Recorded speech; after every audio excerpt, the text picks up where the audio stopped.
दोस्तों जय माता दी। आज हम बात करने वाले हैं शुक्र महाराज की तुला राशि के आकर्षक जातकों की। इनका दिसंबर 2025 माह कैसा रहेगा, विस्तृत चर्चा करेंगे। ग्रहगत और नक्षत्रगत उपाय भी हम समझने वाले हैं, तो ध्यान दीजिए। एक एक बात बहुत ध्यान से।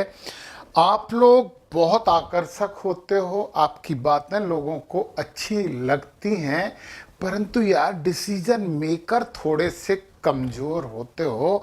और पता है, अपने डिसीजन लेने में आप दूसरों की सुविधाओं का ज़्यादा ही ध्यान रखते हो, मत रखा करो। तो दिसंबर माह है, संक्षिप्त रूप से कैसा रहने वाला है, सबसे पहले मैं इसकी बात कर लेता हूँ। समय सौम्य और सहयोगी है। पुराने रिश्तों में मधुरता लौटेगी। धन लाभ के संकेत मजबूत हैं, खुशखबरी है ये आपकी। परंतु स्वास्थ्य और नींद का विशेष ध्यान रखने की आवश्यकता है। नींद पूरी करने की पूरी कोशिश करिए।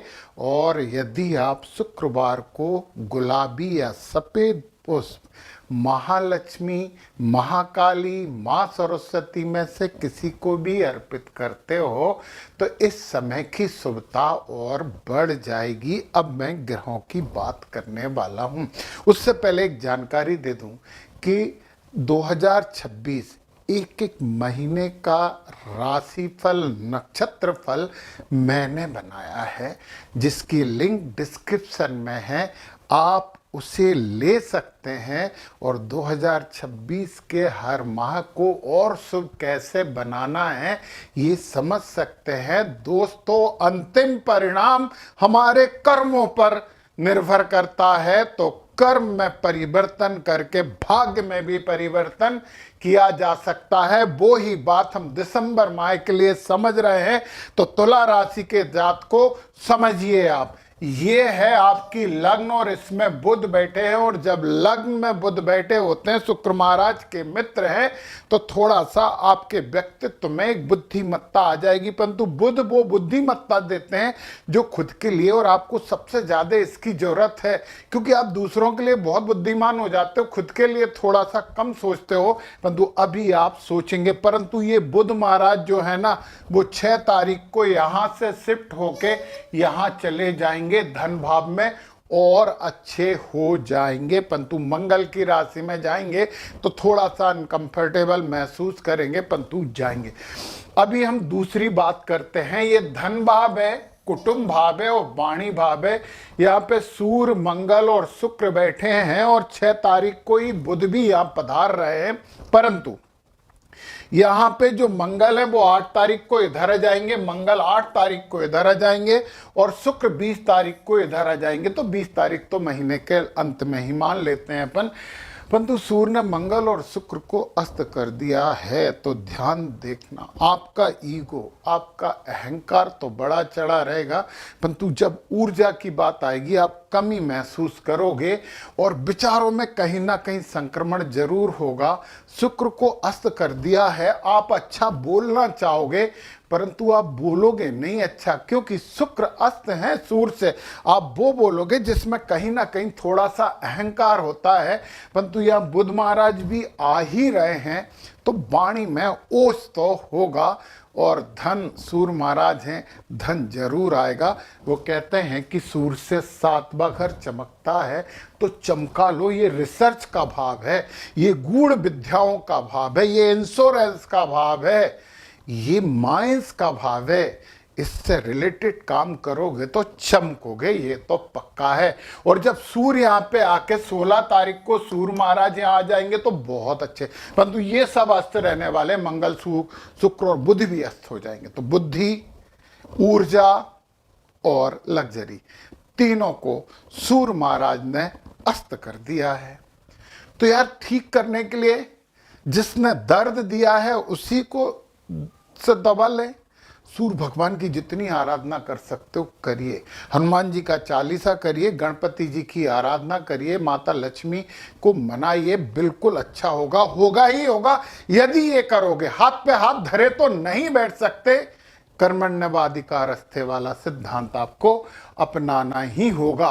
अब एक और बात जरा देखिए, शुक्र अपने 7वें घर से आनंद देते हैं, तो शुक्र जब यहां है तो आपको रिसर्च में आनंद देंगे, शुक्र जब यहां आ जाएंगे तो आपके भाग्य को आनंदित करेंगे। ये 5 तारीख की कुंडली है, बृहस्पति आ गए हैं और भाग्य भाग में बृहस्पति बकरी हो तो होने दो, बहुत बहुत अच्छे होते हैं। ध्यान से सुनोगे, एक एक बात समझोगे, महसूस करोगे, यहां तक जाएगी बात, ईमानदारी से समझिए आप। बृहस्पति यहाँ पे बहुत अच्छे होते हैं, भाग्योदय करते हैं, और सही बात तो यह है कि हमारे कार्य क्षेत्र में हमें उच्च पद पर ले जाने की कोशिश करते हैं। परंतु गुरुओं का सम्मान करो, बड़े लोगों का सम्मान करोगे तो। अभी जरा हम यहाँ पे आ जाते हैं, ये सुख भाव के स्वामी और ये संतान भाव के स्वामी ये बैठे हुए हैं आपके छठे भाव में।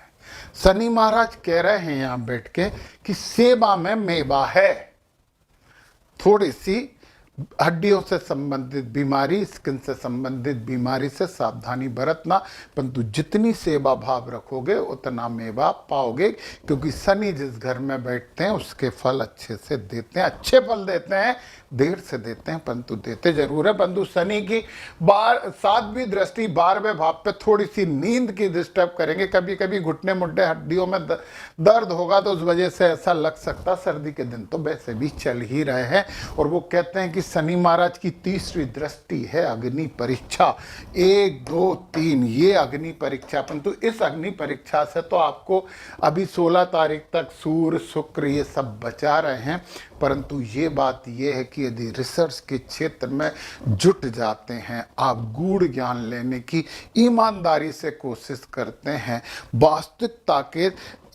वास्तविकता की जो सत्यता है वहां तक पहुंचना चाहेंगे, तो शनि महाराज अच्छे हैं, बिल्कुल अच्छे हैं। और जब शनि महाराज यहाँ पे बैठे हैं, शुक्र महाराज की राशि है 8वें घर के लिए, सबसे अच्छी रेमेडी क्या होती है?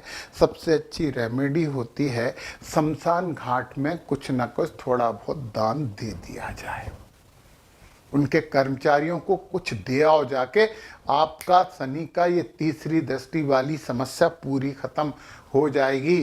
तो कर्मचारी तो वहां रहते हैं। तो एक इम्पोर्टेंट बात ये आपने सुन ली, राहु या 5वें में बैठे हैं, बच्चों से थोड़ा सा असंतुष्ट रह सकते हो, या उनकी सोच आपकी सोच में कुछ ना कुछ कंफ्यूजन हो सकता। आप उनके कंफ्यूजन को दूर करिए, कोशिश करिए, प्रेम से समझाइए, तो राहु महाराज यहाँ पे कोई ज़्यादा समस्या नहीं देने वाले हैं।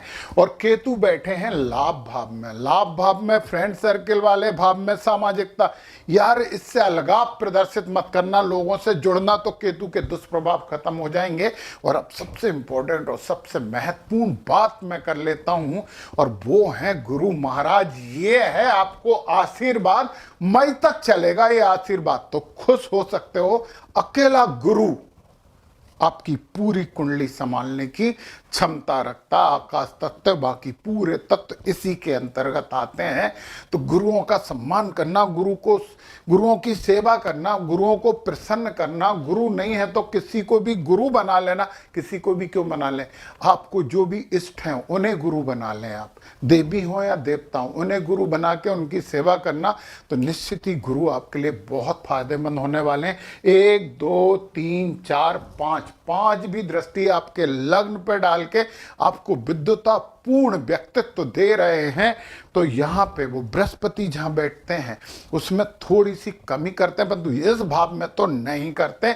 ये बात लिख के रख लीजिए, कोई कुछ भी बोले समझ लीजिए आप ये बात, आपको बुद्धि मत्ता दे रहे हैं। और ये सब ग्रह का जमावड़ा यहां हो रहा है, गुरु महाराज की 7वीं दृष्टि भी यहां पे पड़ रही है, तो इनको भी ठीक कर रहे हैं। और फिर 9वीं दृष्टि की बात करें तो यहाँ पे राहु को संभाल रहे हैं, तो बच्चे अच्छा तो करेंगे, कंफ्यूज होंगे, भ्रम होंगे, थोड़ा आपसे मतभेद हो सकता, परंतु करने वाले तो वो अच्छा ही हैं। तो कितनी अच्छी बातें हैं। परंतु मैंने बोला कि कर्म और धर्म के द्वारा अपने जिंदगी और भाग्य को संतुलित किया जा सकता है। हर भविष्यवाणी झूठी की जा सकती है। धर्म और कर्म से सत्यवान मर गया था सावित्री की प्रार्थना ने, और धर्म ने उसकी जिंदगी वापस ले ली ईश्वर से। इसे आपको समझना चाहिए। और जो बोलते हैं कि अटल सत्य ये होके मानेगा, उन्हें थोड़ा सा शांत रहने का बोल दो कि ऐसा नहीं है। कर्म और धर्म से ये अटल सत्य, वेरिएबल सत्य बन सकता है। हम इससे आगे और पीछे जा सकते हैं। तो सबसे इंपॉर्टेंट है कर्म और फिर धर्म। चलिए अब हम यहाँ पे बात कर लेते हैं आपके नक्षत्रों जनित उपाय की। बहुत प्रभावी हैं। तो चित्रा नक्षत्र और तुला राशि, आपको धन प्राप्ति के लिए ओम रुद्राय नमः का जप करना चाहिए। एक माला रोज करिए इस महीने। और मानसिक शांति, सर्व शांति, अपने चारों तरफ एक प्रोटेक्टिंग लेयर लगाने के लिए ओम सवित्रे नमः, सूर्य भगवान की आराधना तो वैसे भी बताइए, ये सूर्य भगवान का ही नाम होता है। ओम सवित्रे नमः का जप करिए। यदि आपका स्वाति नक्षत्र है तो धन प्राप्ति के लिए ओम आदित्य नमः का जप करिए। आदित्य नमः है, आदित्य नमः नहीं है, ये अदिति देवी का मंत्र है। निश्चित धन में वृद्धि होगी। और मानसिक शांति और सर्व शांति के लिए ओम त्वष्टे नमः का जप करोगे तो आपको बड़ा अच्छा लगेगा।